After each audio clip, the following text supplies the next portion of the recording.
What's up, everybody, and welcome back to Panthers Source Live, your source for just about everything Carolina Panthers football, organization, everything, Billy.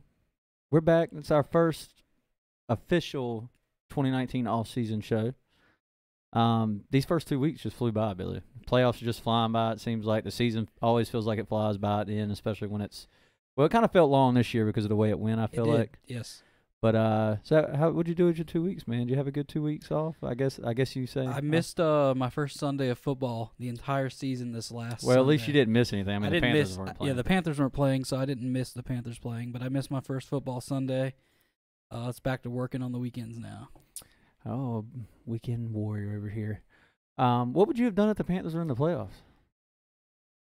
That would have sucked. There's no way I could have missed this day working out of town. Yeah. Mike up on Facebook Live. What's happening? Pat, Terry, what's up, everybody? It's good to be back. It's good to be back. As y'all, I guess some of y'all have probably seen, we do have some news to talk about. Billy, the first one, obviously, people have been panicking the last 2 weeks for some reason, freaking out that the owner and GM hasn't talked about the team and the 2018 season. I personally didn't see a big issue with why they haven't talked and why they need to talk immediately following the season. Because the majority of people are going to complain about what they hear anyway. So why do you? I don't understand why a lot of them want to hear about it. I mean, don't get me wrong. I love to hear them speak and talk about what they're going to address. But why do you want to hear that 3 days after the season ends? I mean, how do you know they already have something set in stone? And if they already have that, I mean, it's kind of early, right? I mean, just my opinion. I don't know. Yeah. 2 weeks removed from the end of the season is really too early. Yeah. I mean, they got to take a break. Of course, they got to get ready for the draft. They have to start, well, not start, but continue to scout. We're hoping they're doing all these things. Yes. We don't know. We're just, hoping. We would think they're doing those things. And then in the interview, maybe making some moves that we aren't used to. Yeah, it definitely sounds like that. In case you guys missed it, maybe watching now and didn't see, I'm sure you had to if you have any kind of source or follow any kind of Panthers pages. David Tepper did do an interview this past week with Bill Voth from Panthers.com. Talked a lot about his first season as Panthers owner, the 2018 season as a whole. And he also spoke to a small group of media later after that, and we'll get to some of that. But, Billy, one of the biggest things that was hit on in that interview and then later with the media was game management. That was you asked me today if I had seen it, right. And I had seen it. I'd watched it a couple times, and then today I watched it a few more times, and I kept that part, game management, and listening to him. Definitely when he got fired up when he was asked about, well, what are you going to do in the draft? Right. You want me to give my picks away? And he seemed to get irritated. I feel like he drops a lot of GDs in that box up there when we call timeout when it's not needed. When we get delay of games, when Ron mismanages the clock. Yep. Because he said, we don't need to be letting 10 seconds roll off here or 10 seconds roll off there. He said it hurts us at the end of the game. And I mean, he says Ron has the locker room. Ron hasn't lost the locker room. But to know that those are big issues. 10 seconds is a big issue to him is a big thing. Yeah, and it's good. And that's a good thing. That is good. But that if Ron doesn't stop that mismanagement, which he's had his whole entire head coach career, this might be the 1 year we see him, and then he might be gone. Yeah. Because he obviously doesn't want to put up for the bad management. And it's going to be interesting, too, and I think another big point of this is Ron Rivera is going to continue, has also announced he's going to continue the defensive play calling into the 2019 season, which, if that's the case, he even mentioned this himself when he took over and did some coaching firings in the secondary and defensive line, which, by the way, Tepper also criticized Rivera on saying it was too late. He said which they were probably too late in the season. And I think that's completely fair and right. I think it did come too late after a report came out about Rivera's job possibly being in jeopardy with Tepper. Well, we don't know exactly because he talks about they had meetings, and we don't know who makes those decisions or who okayed that decision because, as Tepper said... Which one? To fire the coaches. Oh, yeah. We don't know what was said behind closed doors. If Rivera didn't want to do it or waited too long, which he waits too long for a lot of things. Yeah, he's always a step behind a little bit. Putting the young guys out, making different play calls. So it could have been, but I think that it could have been a agreement between all three, the general manager, the owner, and Rivera to get rid of him. And he talked about the Panthers being his child. He wanted to learn the ins and outs. Yep. Maybe he hadn't learned the ins and outs enough to say, yeah, let's go ahead and do it. Yeah, and like I said, I do think the defense, and we said it at the time, you can't have this report break. Your season's already heading downhill quick in a hurry on this losing streak, and then do these coaching firings. And it was good to see Tepper criticize that. And something else I want to bring up about him even speaking, and some people have kind of complained here or there about, what he said and how there were still some loopholes, and he was kind of just playing the media a little bit of this and that. You would have never heard this from Jerry Richardson. So let's be happy that he seemed upfront and honest to me a little bit about things and how he wanted to move forward.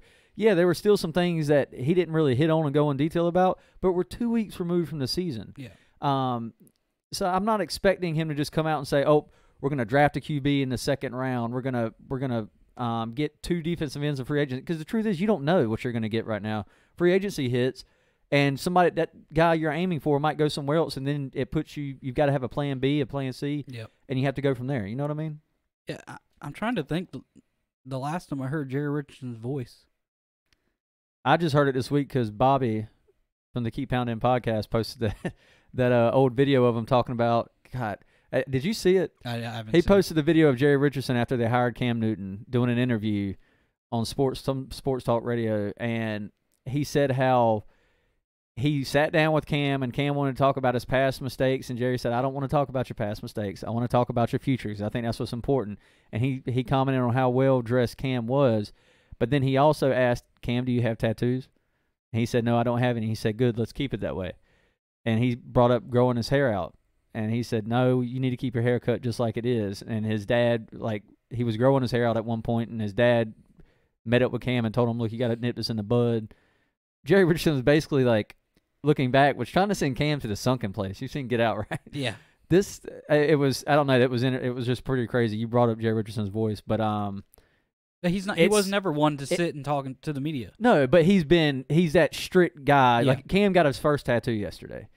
This year he's been on Instagram and social media where he hasn't been in the past under Jerry Richardson. His hair is now grown out. His hair is He wild. has done everything that he was told not to do under Jerry Richardson, and he's being himself. Yeah. And I'm glad to see it because nobody should be told, under circumstances like that you can't be who you are. And I'm glad to see Cam doing that, and he's able to live his life now. And I think David Tepper, it's nice to see an owner appreciate that. It just feels like, this is David Tepper's first year, but it feels like Jerry Richardson, that interview was from, 1970 or something crazy, but it was just 2011. Anyway, got off track a little bit there, but some more stuff there. David Tepper commented on. Moving to the other side of the ball, Billy. The offensive line. He flat out said it was a disaster, is what he told the media, and he's not wrong. But he did praise the coaching staff for making it work at times. Yeah. And we've talked about it too. I feel like a lot of that's got to be given credit to Cam because we saw what happened when he didn't play in his last few games. Yeah, it is credit. And I feel like with what they talked about, even at 16's kind of late to get an offensive lineman, but it seems like they're thinking that way. Yeah. That they're going to take a first-round lineman. But I think you're missing more if you don't get somebody real early. Yeah. Well, you talking about interior, in the draft or free agency? In the draft. Well, see, and that's, when we talked about, we kind of hit on this midway through the season when it started going. I think we lost 3 games or something, and some people were bringing up we need defensive end, and we had talked about it all season. It was a problem, and we still do, and I think it needs to be hit in the draft. But one spot I kept bringing up was we're still not fine on offensive line. Yep. Ryan Khalil just retired. Now, granted, he didn't have a great season this past year. He did fine. I mean, he wasn't his prime all-pro self, but that's a spot. Interior pressure is a big issue. That's a spot that's going to have to be filled. I still feel like you can save $7, and this is something else David Tepper talked about, was creating cap space, and we'll talk about more reasons on why he brought that up in a minute. But another thing was, I still feel like Matt Khalil's done after this. I feel like if they designate Matt Khalil as a post-June 1st cut, they can save about $7 million in cap space. And I think that project is done, especially after Clark came in and, did an okay job, as much as you could really ask for him, coming out of not playing football at all. But he struggled. I think that's a spot that has to be addressed. They're talking about, there's talk about Darrell Williams not going to be a big spent free agent as far as having to pay him because of his injury. So there's talk about maybe potentially moving him to right tackle and Moton back to left tackle. I like Moton at right tackle. That's he thrived this season. But addressing that offensive line is still a big issue. This is a good free agent period for pass rushers. One guy that might be available is Robert Quinn in Miami. There's a lot of reports saying he's going to be released. He's a vet. I think he's 30 years old. So, not necessarily getting younger there, but you have a guy to take over for that Julius Peppers, and he was still somewhat effective.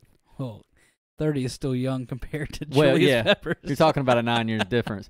But Julius Peppers still plays better than some 27-year-olds at some times. But, yes, you can't rely on that. And so it's going to be interesting to see. I really want to we're getting younger on defense. And I want to see that defensive end spot get younger. I want to see we got to see the offensive line get better. The fact that David Tepper's on board with this, and regardless of we know Rivera and Hurney are back for 2019, but they have to know they need to do good this year to be back in 2020. So with that being said, I feel like these are problems that Tepper realizes and that he's going to have to push to fix a little bit. So I'm hoping we'll see what happens. I mean, we got 2 months before all this stuff really starts shaking free. But it's going to be a wild ride. But speaking of getting younger, a Panther great is no longer with this Carolina Panthers organization. Thomas Davis has been released or is being released by the Carolina Panthers. I think we've said all we could say this season about Thomas Davis and how great he's been for Carolina, but I think this is the right move. When it came out, I was surprised, but I wasn't mad because I think it is the right move. He's older. Yeah. It sucks.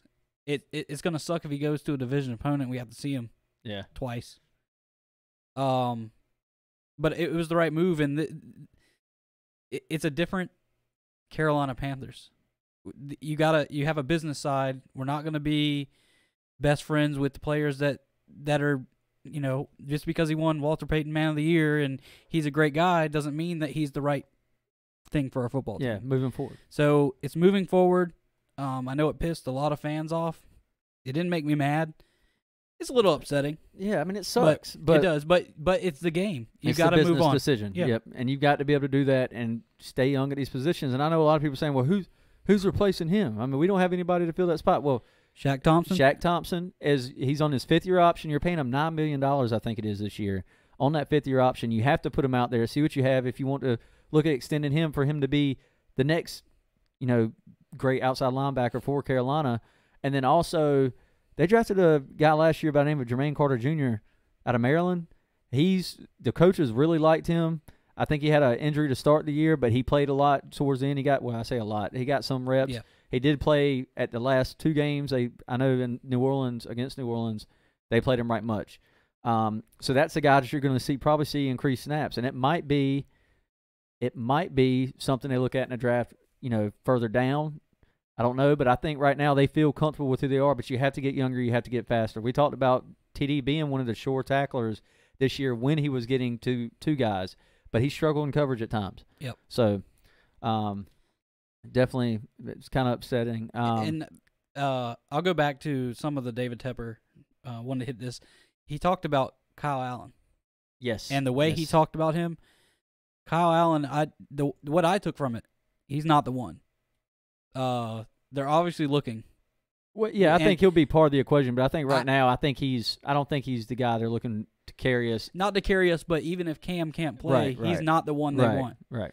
So, I honestly see them. He talked about free agency, see who would be out there. I'm trying to think, would you try to get a player like Cam? Of course, you're not going to get the size, but are you getting somebody mobile? Well, you know who everybody's been bringing up with that, and it's Colin Kaepernick. I mean, you said the name out the name's been thrown around, but I don't know that he's not Cam. Colin's not Cam. How many years has it been? I mean, of course, Eric Reid says he's still working out. How many years has it been since he played football? 2? Yeah, at least. Is that something you chance? I don't know. Another one I see is Teddy Bridgewater.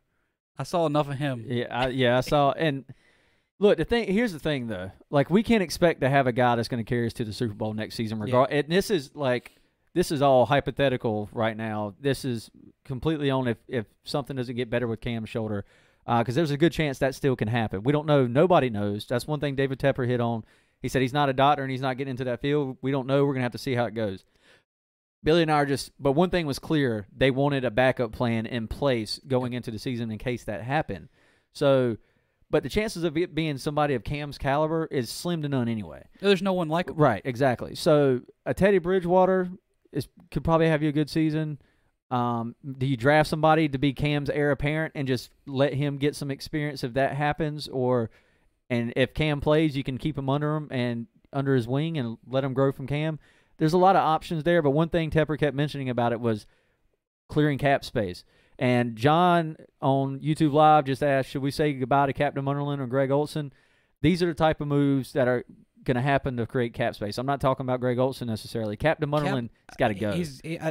There's no way he's still on the roster next year. Yeah. There's no way. I would hope not. But who knows? And I haven't looked into everybody's contracts. Like I said, I looked into Matt Khalil one roughly. And that'll be as we go more and closer to free agency, we'll start diving deeper into guys that are available, contract talks. We do it every year, so it's not going to be necessarily on this show. We will talk about options. But Monica, what's up? Antoine Pearson on Facebook Live saying Nick Foles. That's potentially a guy. If he'd have won and sent him to the NFC Championship, he's still probably going to get a good paycheck from somebody. But is he a guy that you're going to pay? Some people are saying he could get upwards of $20 million a year if he wants to play. He almost retired last year after the Super Bowl, but he wanted to come back to Philly. Is that a potential option? Maybe, but it's not. I think I might have retired. The backup winning Super Bowl, you get a statue. Yeah, I might just go home a winner. There will be options and more things will roll out. That's for sure. It was talked about a lot by the Riot Report. Brought it up last year in the offseason, which was good on them, being ahead there. And we kind of hit on it as well, talking about how, this is something we have to look forward to in the future. And if you wait till the last minute, then all of a sudden you're going to have a year or two of ugliness rebuilding. So, and that's Tepper talked about that. He said it's not panic. It's not for now. Yep. We're talking about the future. We're not going to make something just a rash decision, a panic decision for right now. We got to think about the future. And it's good to hear. Yeah. Aaron Davis on Facebook Live. There's a lot of free agents out there that can fill a lot of needs we have, but they will get them or make excuses that they're too much. Well, the fact is we don't have a lot of money, so money is what it boils down to. If we could just go out and pick up anybody, we'd probably have a much better team. But money is an issue, and that's one thing Tepper is talking about freeing up. Again, I think Matt Khalil is gone. I think they save a good bit of money on safety Denora seriously letting him go post June 1st cut. I think I did look into that as well. And it was right up there with Matt Khalil's, if I'm not mistaken, with that contract he signed. He had 2 concussions. They want to bring Eric Reid back. If there's something they can work out with Reid, Mike Adams is another vet. Are they going to bring him back? I don't know that they will there either. I think they were trying to get younger and faster on defense. And I think they were top 3 oldest defenses in the league age-wise this year. You have to start clearing these things out and, getting faster at those spots if you want to do it. Mike Stribbs talking about saying we're not signing Nick Foles. Other teams will throw good money at him. I tend to agree there. It's kind of what we were just talking about. Aaron Davis saying Teddy Bridgewater. That name's going to be thrown around a lot. I can feel it coming. And not that I'm necessarily against that. He just didn't do a whole lot to impress us in that game everybody hyped him up about. And, when he was successful in Minnesota, that was under Norv. Yep. So maybe it translates. And he wasn't majorly successful though to me. He barely broke double-digit touchdown passes that year, I believe. They had a good defense. They had a winning record and a good defense. Yeah, and they won their division. Yeah. But that's not necessarily a sign of a great. He was a great game manager. Yeah. And that's fine because that fits what we try to run here under Rivera and Norv. Nicholas on Facebook Live saying on the real we need an offensive line bad and the QBs we have now will be okay. And look, I tend being Cam plays, play that card for a minute. I tend to agree with that. Cam went out. They finally sat Cam, shut him down, and 3 QBs went out injured in 2 games because of the offensive line and sacks. How much did he cover up the offensive line issues? his size, his mobility. He can take the hits. But his shoulder can't. His shoulder can't. Exactly. But it definitely showed how bad the offensive line is. It was pretty wild. And Kyle Allen was looking good in that game. God, that's such a tongue twister for me. Yeah, Kyle I was like, Allen. He looked really good, and it's sad. Panther fan 13 on YouTube Live. Do you guys expect Captain or Adams back? I hope not. Captain, we hope not either. Adams, I don't know. He says he still wants to play. He made that clear after the season. He can go play somewhere else. I don't think he needs to be here, unless it's like a depth spot potentially maybe. To help groom some guys, and cheap. It would have to be really cheap. But as a starter, no. I think we need to get younger at the safety position. You also have Golden back there, who didn't get a whole lot of time last year. There's some controversy around that throughout the season too. But Aaron Davis, Funchess needs to go, need more speed. Funchess is gone. I don't see them signing him back. They're talking about freeing up cap space. You know, people talk about him being a $10 million plus a year receiver, not here. I don't want that here. Monica saying, I'd like to see Eric Reid back. I would as well. 6 Inc. Y'all can take Bridgewater. We don't need him at least. Oh, boy. They got that other little punk-ass quarterback they can have as a backup. What's his name? Taysom Hill. Taysom Hill. 6. I hate Taysom Hill, dude. But anyway, we're going to get into some playoff talk a little bit later. Aaron Davis bringing up the Norv and Teddy relationship. So there is that. So that's a good possibility. I mean, because he hasn't done a whole lot to get paid big money either. So Mike Strib saying, please get rid of Corn. Well, if you get rid of Corn, I don't know what you plan on doing at your nickel spot with Captain Munnerlyn. So I still think he's better than Munnerlyn. I think sometimes you flip a coin. Yeah. On those two. More about what Tepper talked about with the media here.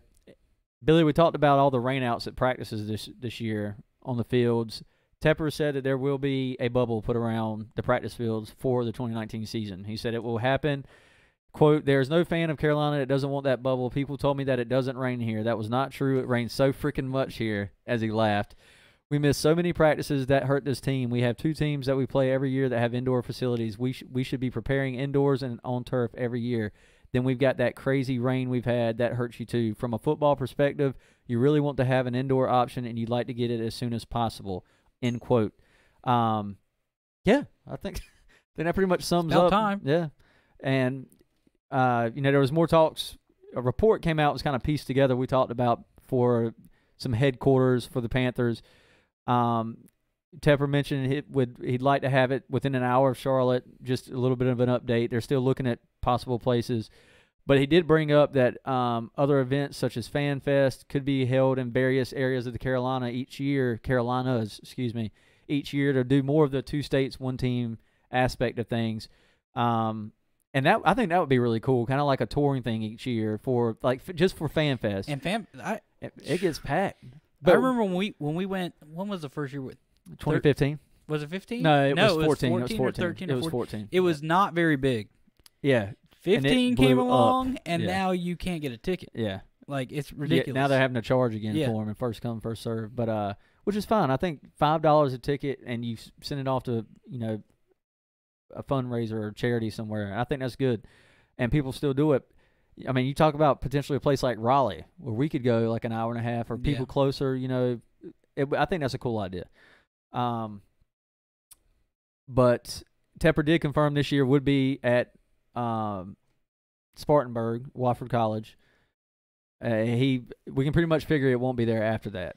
Yeah, we've talked about that before too. Yeah, I think the ties are going to be cut. Yeah. I'm surprised it's not sooner, but I guess they don't have anywhere else to go. Yeah. And then there was a new coaching hire, secondary coach. They interviewed Chuck Pagano, former Colts. I think he ended up going to the Bears. I think he went to the Bears for the defensive coordinator job. He interviewed here for the secondary coach. But the Panthers ended up hiring Perry Fewell as a secondary coach. Was with Jacksonville the last 2 years, I believe it was, and was with Rivera back in 2005 in Chicago. And he was also the defensive coordinator for the Giants the year they won a Super Bowl and had a really good defense. So I like this hire right now. We'll see where it goes. We'll see where it takes us. I think a change was definitely needed there. And personally, I'm kind of glad Steve Wilkes ended up signing with the Browns. I say signing, getting a contract with the Browns for defensive coordinator. a hot name being thrown around early about coming back here for defensive coordinator. Eric Washington is holding that job title down, though he won't be making the play calls. But I was kind of glad not to see Steve Wilkes. I think we needed to cut those ties. It wasn't working with him either. Best of luck to him, but I think it's time. That's not really considered a change, in my opinion. You know what I mean? If you bring him back? Yeah. No, David Tepper can't look at that as like, okay, you're changing things. No, you're not. Yeah. You're bringing back a guy that you struggled with in 2017 on defense. So those are some of the things that have been hit on so far right now. And I'm trying to think if I missed anything. I don't think I did. I think that was about it. Checking y'all's chats right quick before we get into some playoff talk.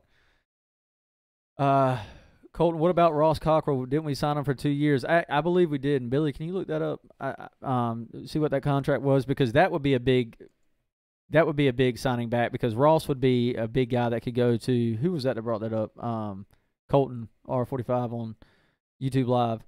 That would be a big bounce back for like the nickel and second cornerback position. 2 years, $6.8 million. Yep. I think Dante Jackson's got that spot locked down, but Ross was a big addition early on, and that could be a big. I think he broke his leg this past year. That could be a big bounce back that not a lot of people are talking about right now. So that's a good point, Colton. I hadn't even thought. I completely slipped my mind when we were talking about the nickel spot.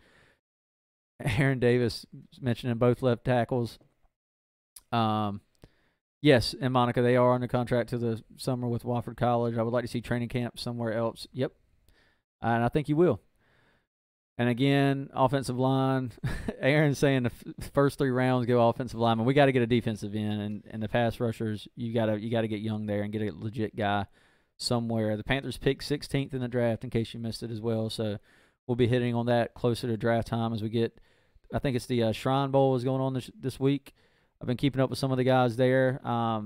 Jared Feinberg keeps up with a lot of the Panthers talk and stuff. I think it's at J-Rod Draft Scout on Twitter. So give him a follow. He keeps up with a lot of the Panthers stuff and analysis there for draft stuff. Good stuff there. Anyway, we're going to get on to some playoff talk, guys. Billy, it's AFC and NFC Championship time. It is. And we've got a heck of a showdown in both ways. I mean, these should be 2 pretty good games. Should be. And it was funny seeing all these powerful offenses changing it up in the playoffs. Were they changing it? Yeah, not bombing it, running the ball. Yeah. Time of possession. Like it's weird, isn't it? It's 180-degree turn, and they're totally different. Look at Saints Eagles. The Rams and Todd Gurley and C.J. Anderson. Yeah.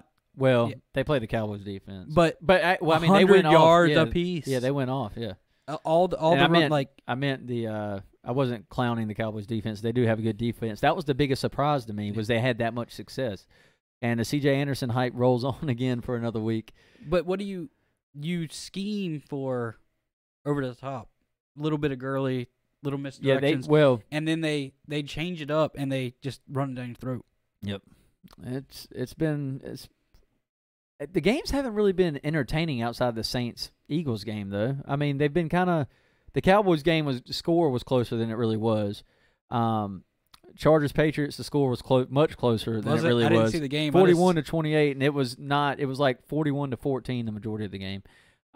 Chiefs just dismantled the Colts. I called that. I know a lot of people were hyping up the Colts, but their defense – Andrew Luck has struggled mightily in outside domes. Outside domes. What kind of sense does that make? Outside venues this year.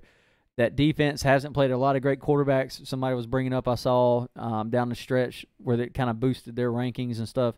And Pat Mahomes right now with those weapons it's fun to watch. I love watching that kid. And that's the most I've watched him here in the playoffs. And seeing you can hear about it on ESPN and everybody talking about it, but seeing the throws he makes and it's like he sidearms and curves it around the lineman and hits somebody in stride. He's ridiculous. Effortless. Going to be dangerous, but they got to get past the Patriots. Yeah. Will Weber on Facebook Live, any rumors on Julius Peppers' status? No. Ron Rivera said after the season that he had played his last downs for Carolina, and I think he meant football in general. Kyle Love kind of hinted about that he thinks he could come back for one more year. I don't see it happening. They'd have to give him some more money, and I don't know. We'll see. I mean, that's just something we'll have to play out. But I feel pretty confident saying he's going to retire now. They've tried, and even more so, they tried really hard in New Orleans, kept him in there the whole second half just about to get that last sack to, get the third all time on a sack list. So we'll see. I don't know if he wants to come back for one sack on the season, but I don't know if Carolina's going to pay him. I feel like his run is over. Hell of a career though.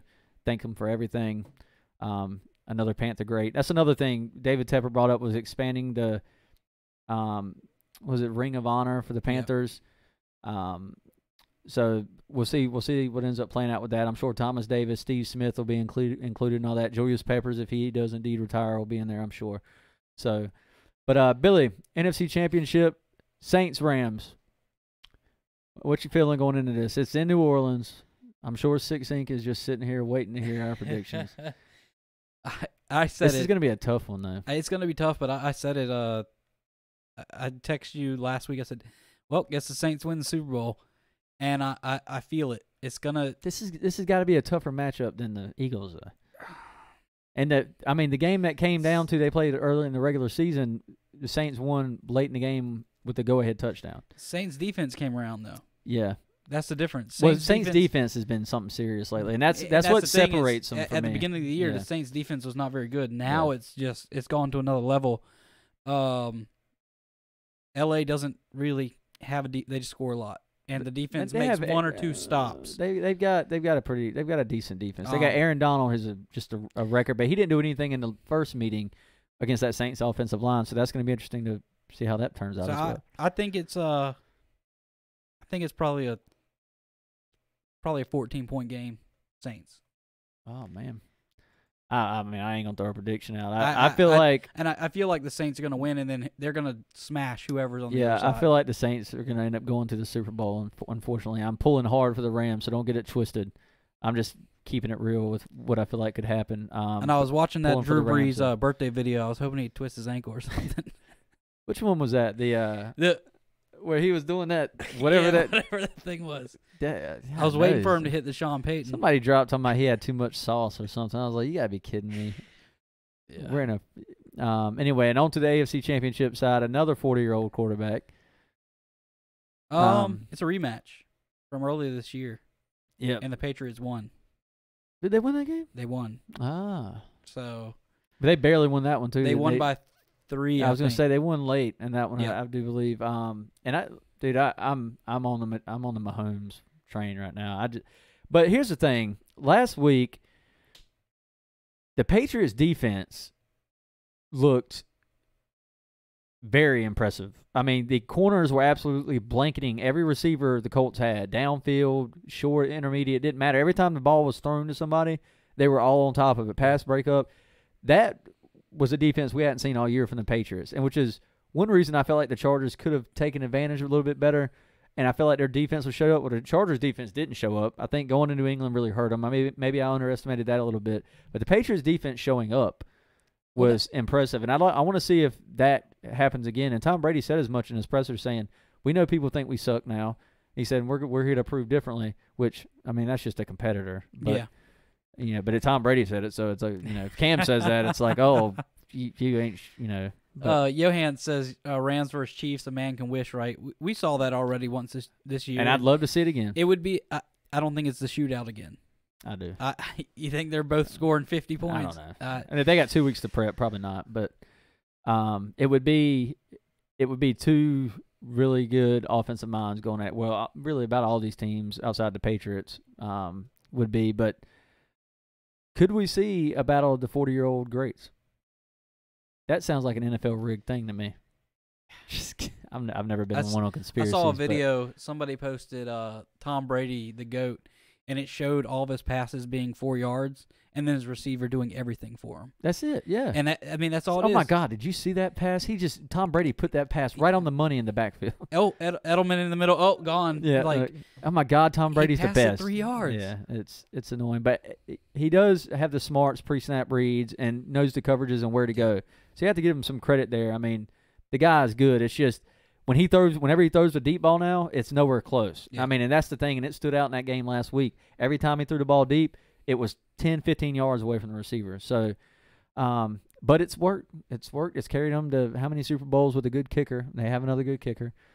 But I feel like Patrick Mahomes and it just has too many weapons. You're talking about Tyreek Hill, Travis Kelce, Sammy Watkins, the running back they got, Williams, the young kid. Yeah. Oh my God, he looked good last week. I think Mahomes is just too much right now. The dude's got ice in his veins. So I mean, I feel like the Chiefs could pull this one. I'm hoping the Chiefs can pull this one out. Jeez, it's bad on either side.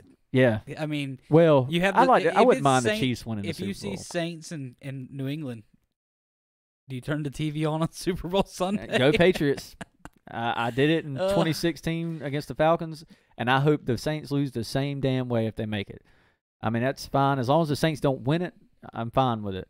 But if the Saints do go, that would be 3 out of the last 4 seasons, that an NFC South team has made the Super Bowl.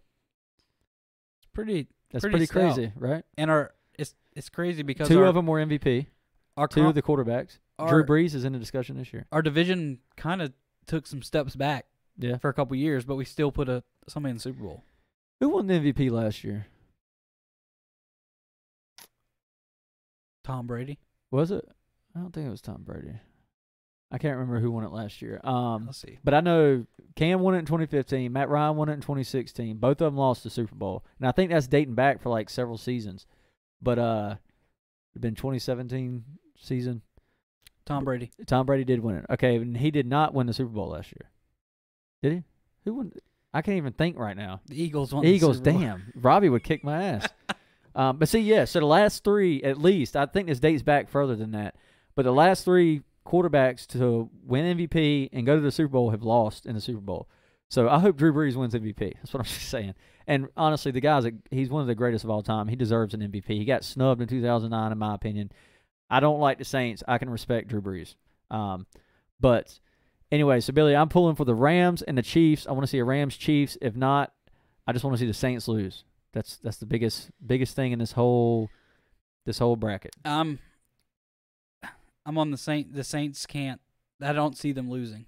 Yes, week. But you're not pulling for them. I'm not pulling for them. But if I look at being realistic, the Saints make it to the Super Bowl. On the other side, it's a close game. I would hope it'd be the Chiefs.